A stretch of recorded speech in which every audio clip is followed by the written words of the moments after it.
আমি উদয়। আমি একজন শপিফাই এক্সপার্ট ডেভেলপার। আমি গত ৬ বছর ধরে প্রায় ৩০০ শপিফাই এবং অন্যান্য ই-কমার্স ওয়েবসাইট নিয়ে কাজ করেছি এবং আমি মনে করি যে আমার একটা এক্সপেরিয়েন্স চলে এসেছে যেখানে আমি একজন নতুন ওয়েব ডেভেলপার বা যে শপিফাই ডেভেলপার হতে চাচ্ছে তাকে বলতে পারবো যে কোন ৫টা ভুল আমাদের প্রথমে অ্যাভয়েড করতে হবে যাতে আপনার সময়, টাকা এবং মোটিভেশন কোনোটাই নষ্ট না হয়। প্রথমেই আমরা যে ভুলটা করি সেটা হলো প্ল্যান ছাড়া একটা স্টোর বানানো। ধরেন আমরা একটা শপিফাই স্টোর বানাচ্ছি। আমরা কোন ফিচার আমাদের জন্য আসলে লাগবে, আমাদের ব্র্যান্ডটা কী, আমাদের প্রোডাক্টগুলো কী কী, এগুলো চিন্তা না করেই আমরা যদি প্লাগ অ্যান্ড প্লের মতো করে থিম এবং অ্যাপ ইনস্টল করে স্টোর বানিয়ে ফেলি, তখন দেখা যায় যে পরবর্তীতে নিজেদের ফিচার অনুযায়ী, নিজেদের প্রোডাক্ট বা ব্র্যান্ডের আইডেন্টিটি অনুযায়ী অনেক ধরনের নতুন রিভিশন করতে হয় এবং তখন কিন্তু যারা মার্চেন্ট বা যারা শপিফাই স্টোরের ওনার তারা কিন্তু অনেক বিপদে পড়ে যায় এবং দেখা যায় যে অনেক বেশি খরচ করে তখন ওই ফিচারগুলো বানাতে হয়। এবং এই জন্যই আমাদের কোনো একটা স্টোর শুরু করার আগে আমাদের উচিত, আমরা যদি মার্চেন্ট হই তাহলে কোনো একজন এক্সপার্ট ডেভেলপারের সাথে আলোচনা করে ফিচার লিস্টটা রেডি করে নেওয়া, ওয়েবসাইটের একটা নির্দিষ্ট ডিজাইন এবং ব্র্যান্ড গাইডলাইন রেডি করে নেওয়া এবং এরপরই আসলে একটা নির্দিষ্ট প্ল্যানের মাধ্যমে একটা ওয়েবসাইট বানানো শুরু করা উচিত। এটা যে স্টোর ওনার হবে বা যে একজন ওয়েবসাইট ডেভেলপার হবে, দুইজনেরই দায়িত্ব এই ফিচার লিস্ট, রিকোয়ারমেন্ট এগুলো সব রেডি করে নেওয়া। ২ নাম্বার ভুল আমরা যেটা করি, আমরা ভালো থিম বা ভালো অ্যাপ কিনা এটা যাচাই না করেই আমাদের জাস্ট ফিচার হিসাবে লাগবে দেখে আমরা ইনস্টল করে ফেলি এবং এক্ষেত্রে যে প্রবলেমটা হয় পরবর্তীকালে আমাদের স্টোরটা অনেক হেভি কোডিং, অপটিমাইজড কোডিং না হওয়ার কারণে দেখা যায় যে স্টোরটা স্লো হয়ে যায় এবং আপনার স্টোরটা আস্তে আস্তে পারফরমেন্স বলেন, স্পিড বলেন সব কিছুতেই লো পারফর্ম করা শুরু করে এবং যেটার কারণে গুগল বা বিভিন্ন সার্চ ইঞ্জিন প্ল্যাটফর্ম আপনার স্টোরকে লেস ফেভারেবল মনে করে এবং আপনার স্টোরের দেখা যায় যে সেল হয় না, আপনার স্টোরের ইউজাররা যে মানে এক্সপেরিয়েন্সটা পায় সেই এক্সপেরিয়েন্সটা আসলে তাদের ভালো হয় না দেখে তারা প্রোডাক্ট কিনেও না। সো আমাদেরকে আসলে চিন্তা করতে হবে আমরা যে থিমটা ইনস্টল করতেছি, আমরা যে অ্যাপ বা প্লাগ ইন ইউজ করতেছি এগুলো কি আসলেই দরকার কিনা বা আমাদের কি আসলে উচিত একটা এক্সপার্ট শপিফাই ডেভেলপারকে জাস্ট দিয়ে সেই কাস্টম ছোট ছোট ফিচারগুলো কোড করিয়ে নেওয়া এবং অপটিমাইজড কোডিং করানো, যাতে আমাদেরকে এই এক্সট্রা অ্যাপ বা থিমের জন্য এক্সট্রা খরচ না করতে হয় বা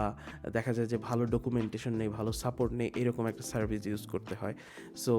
এই ব্যাপারে আমাদেরকে একটু সাবধান থাকতে হবে। একজন ভালো শপিফাই ডেভেলপার দেখবেন যে ২-৩ লাইনের কোড দিয়ে ২-৩টা অ্যাপ রিপ্লেস করে দিতে পারে। সো একজন ভালো শপিফাই ডেভেলপারের গুরুত্ব সবসময় বেশি যখন সে এই কোডিং পার্টটা জেনে থাকে। তৃতীয় ভুলটা যে শপিফাই ডেভেলপাররা করে থাকেন সেটা হলো লাইভ একটা থিমেই কোড এডিট করে থাকেন বা কাস্টমাইজ করে থাকেন। আপনার সবসময় উচিত, আপনি যদি কোনো একটা ক্লায়েন্টের সাথে কাজ করে থাকেন, আপনার আগে থিমটাকে ডুপ্লিকেট করে নেওয়া উচিত এবং সেই ডুপ্লিকেট থিমে আপনার অ্যাকচুয়ালি কাজ করা উচিত। আর যদি বড় এবং কমপ্লেক্স প্রজেক্ট হয় যেখানে ভার্সন কন্ট্রোল করতে হবে, তখন কিন্তু আপনার উচিত শপিফাই CLI নামিয়ে সেখানে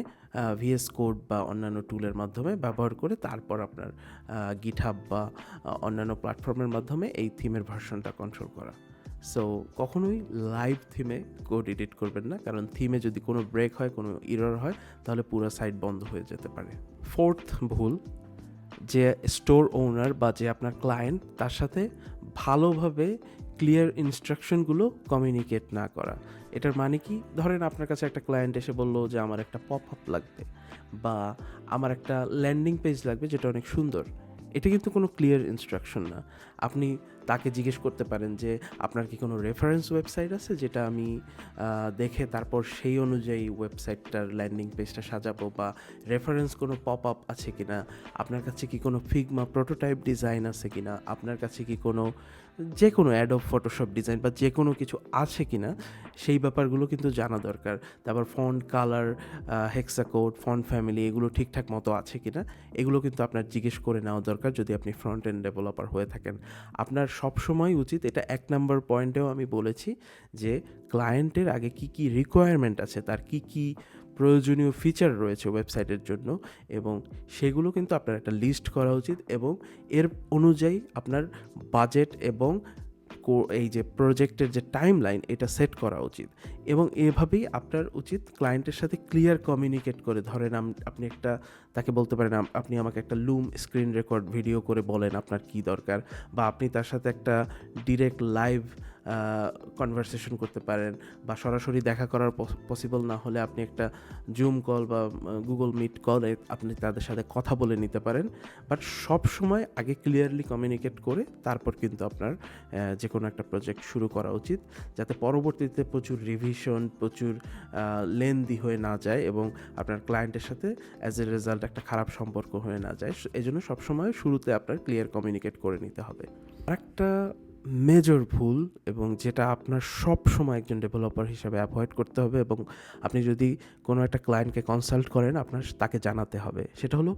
ভুল জিনিসের উপর বেশি ফোকাস করা, ভুল জায়গায় কোড বা থিম কাস্টমাইজেশন করা। সো আপনি ধরেন আপনার ক্লায়েন্ট অনেক একটা মিডিয়া ইমেজ, একটা ভিডিও বা একটা ফন্ট, একটা কালার, এগুলোর প্রতি বেশি ফোকাস করতেছে, যেগুলো অ্যাকচুয়ালি ওভারঅল ইউজার এক্সপিরিয়েন্স নষ্ট করতেছে, মোবাইলে বা ডেস্কটপে যেখানেই হোক এক্সপিরিয়েন্সটা খারাপ করতেছে, অপটিমাইজ হচ্ছে না, স্পিড কমে যাচ্ছে, স্টোরের পারফরমেন্স হচ্ছে না, দেখা যাচ্ছে কনভার্সন রেট, যেটা ধরেন আপনার কতজন ইউজার আসতেছে এবং কতজন ইউজার আসলে প্রোডাক্ট অ্যাড টু কার্ট করে তারপর প্রোডাক্ট কিনতেছে, এগুলো অ্যাকচুয়ালি আস্তে আস্তে রেটটা কমে যাচ্ছে। তার মানে কি আপনার ই কমার্সের যে মেইন ফিচার বা আপনার মেইন উদ্দেশ্য যে আপনি একটা প্রোডাক্ট একটা ওয়েবসাইটের মাধ্যমে সেল করবেন, ওই জিনিসটার কিন্তু পারপাসটা নষ্ট হয়ে যাচ্ছে এই সব এক্সট্রা হাবিজাবি জিনিসের প্রতি ফোকাস করার কারণে। এই জন্য আপনার এবং আপনার ক্লায়েন্টকে সবসময় আপনার বোঝানো উচিত যে ভুল জায়গায় বেশি ফোকাস না করে, বেশি টাইম এবং মানি নষ্ট না করে আপনার যে কোর ফাংশনালিটি, ওয়েবসাইটের যে মেইন ফাংশনালিটি, এগুলো একেবারে টিপটপ, এবং আপনি ধরেন এই পারফরমেন্স ঠিকভাবে আছে কিনা এগুলো চেক করার জন্য মাউস ফ্লো, এগুলো বিভিন্ন ধরনের টুল ইউজ করতে পারেন যাতে আপনার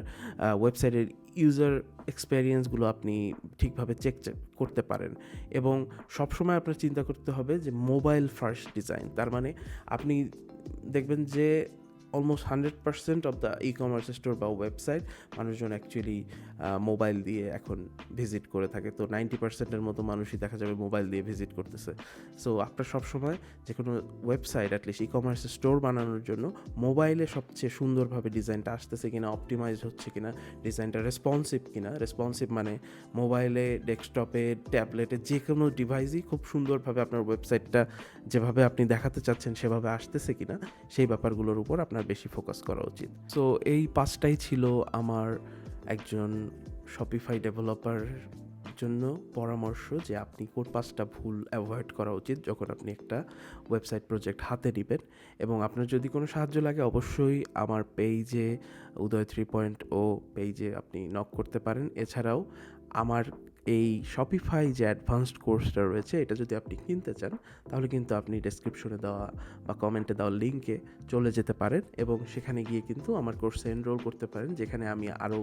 বেশি বেশি শপিফাই ডেভেলপমেন্ট, শপিফাই এক্সপার্ট হওয়ার জন্য কোর্সের ভিডিও বানিয়ে থাকি, এবং আপনার জন্য